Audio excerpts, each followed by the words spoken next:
So, nandito ako sa scramble area ng Shibuya. Yan na po yung ang daming tao doon. Punta ako doon sa Hachiko, kay Hachiko na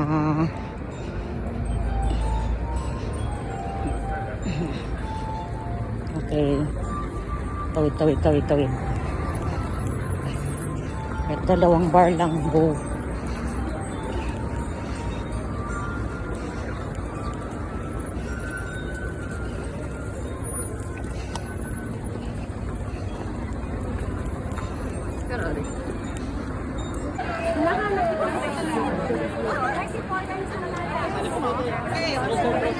Ako ka!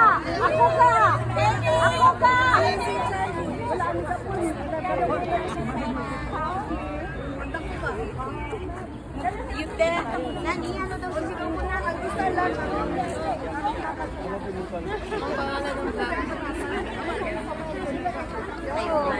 Akin na nga. Ngayon, nandidilat na ang mata ng pulis sa atin. Hindi nila kayang pigilan ang damdamin ng mga Pilipino na sumisigaw para sa kalayaan ni Tatay Digong. Pinakiusap na namin sa kanila yan, hindi namin kayang kontrolin ang mga Pilipino na dadalo.